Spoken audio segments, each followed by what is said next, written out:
Hey everyone, this is Hart. The word is totally gunpowder. I just remembered it. Okay, the word I couldn't remember was gunpowder. Ugh. Okay, the reason I'm kind of like a little bit hesitant about doing this LP is it's really quite draining because it's not.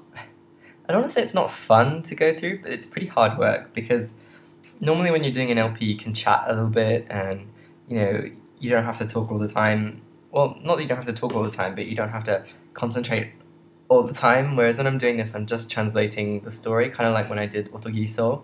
So I hope you don't mind if maybe my upload of this is a little bit fragmented, because I'll do it when I can. So, to continue. Um, the Howling Voice organization that I mentioned before is an organization that has a very high ranking, an especially high ranking even in Harmonia, and their greatest secret techniques are to do with gunpowder and probably guns. But the word gun can also mean cancer. I assume it doesn't mean cancer here. Okay, here we go.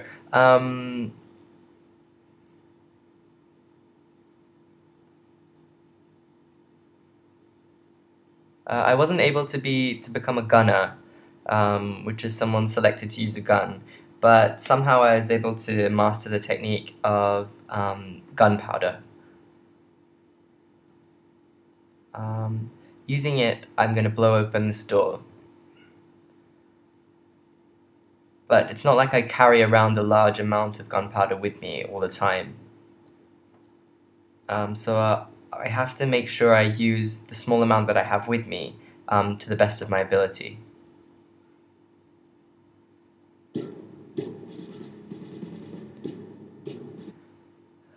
Whew, I finished the barrier. Oh, don't lean up against me, my hands will start shaking.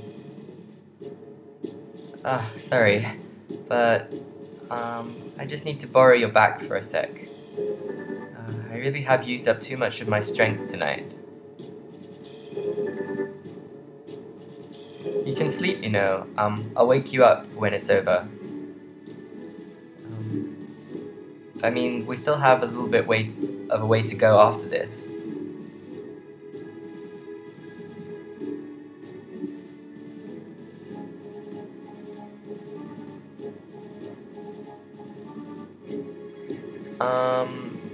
I'll separate, I'll write an accurate amount of the gunpowder and roll it up inside the paper.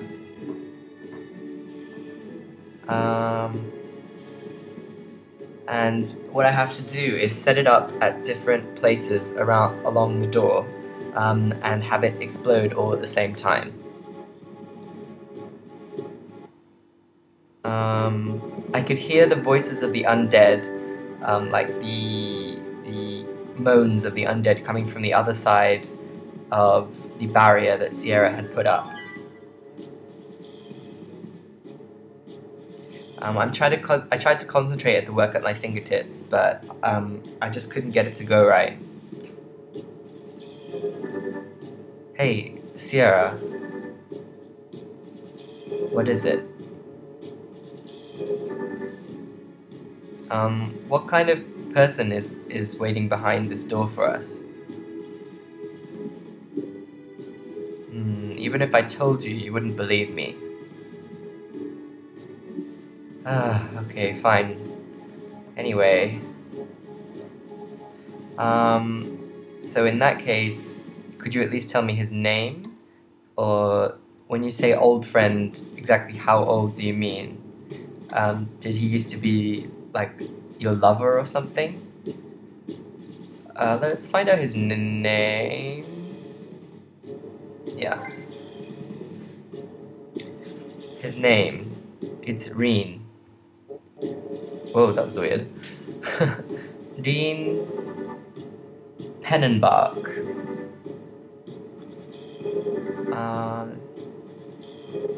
The fact that he has a last name means that he must be of a fairly high rank.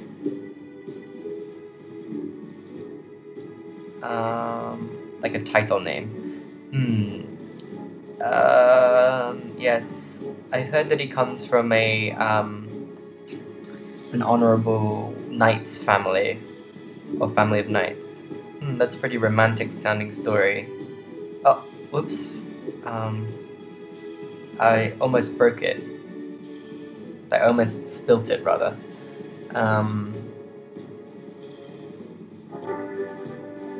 Like, don't make any stupid mistakes. Now, when was it when I met him? Like, how long ago was it?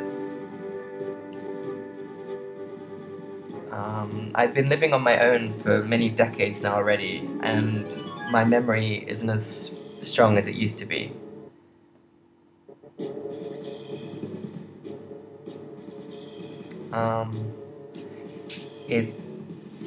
So it must be lonely because, like, being the one ancestor or the one progenitor.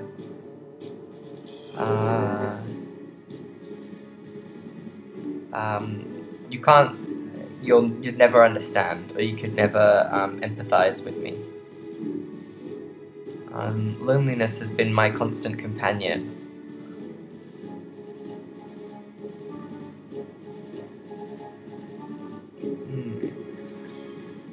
Anyway, shouldn't you hurry up and finish what you're doing?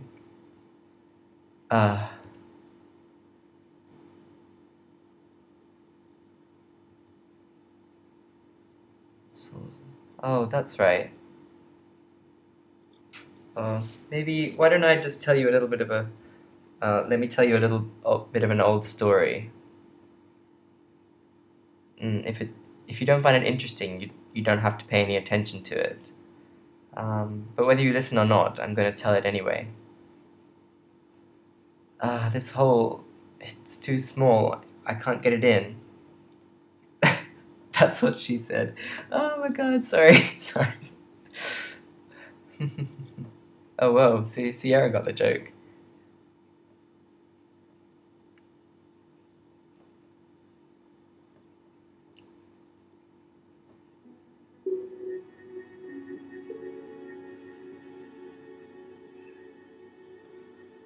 One of the 27 true runes,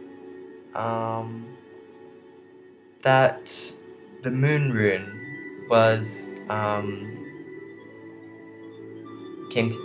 that I came to hold the moon rune was in fact a great curse to me.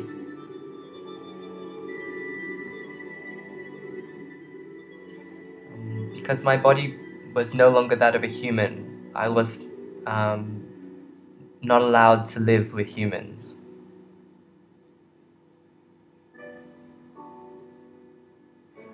It wasn't that I became the master of the moon rune, but rather the moon rune became the master of me.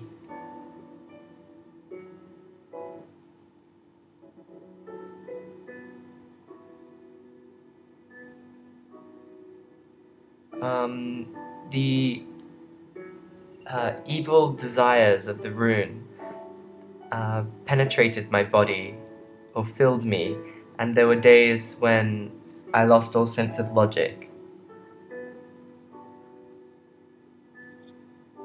So all I could do was to try to find a place where there was no one, where there were no people, and all I could do was run away into the forest.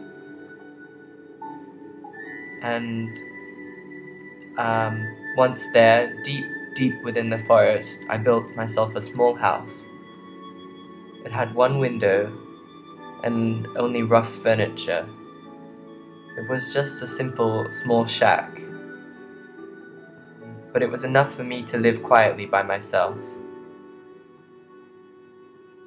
And I lived there for years upon years by myself.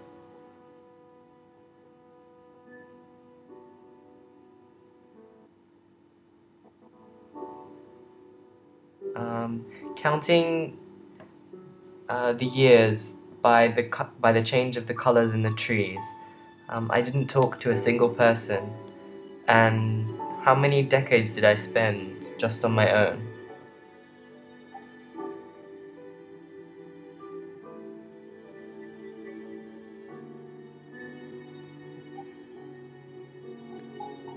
One day, whilst I was living this life where it was impossible for me to tell the difference between a day and a year, that man appeared. Whether you would call it um, the action of gods or a curse, but I couldn't help but be overcome with happiness when he came.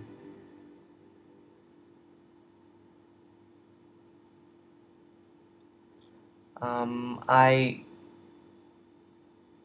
like slowly and carefully went out of my hut um, and followed the path that the trees of the forest showed me.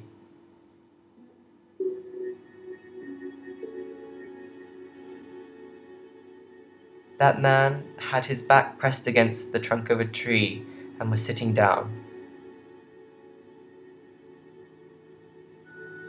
He had long silver hair down to his waist.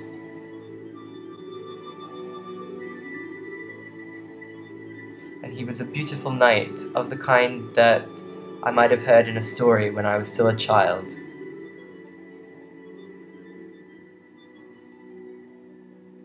Perhaps he was attacked by some savage beast.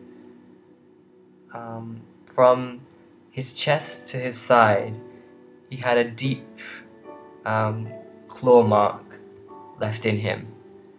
When I got close to him, under his pained breath, he said to me, You.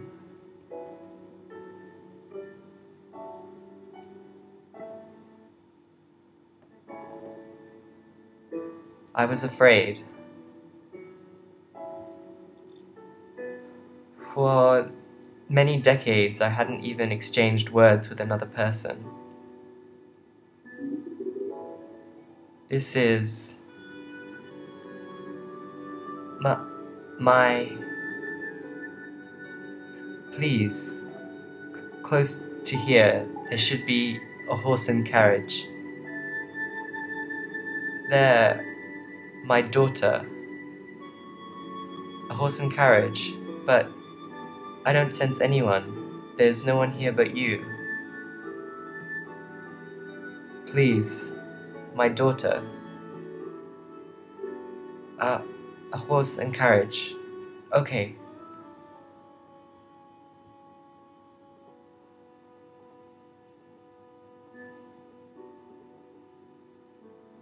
Even though I'd avoided people for so long, I wasn't able to stop my heart from feeling happiness at seeing him, I think. And I thought that I would forgot even how to understand the words of other people. I searched through the forest. I wanted to grant that knight his last wish. I wanted to grant the wish. I wanted to make someone's wish come true. But I couldn't find the horse and carriage at all. And oh, sorry. I found the carriage. And the girl that the knight had mentioned was dead. I returned to where the knight was.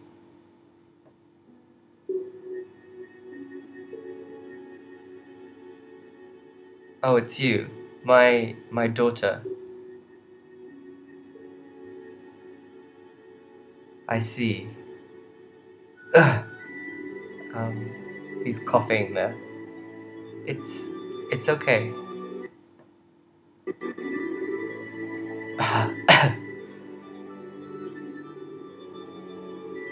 this seems like the end for me.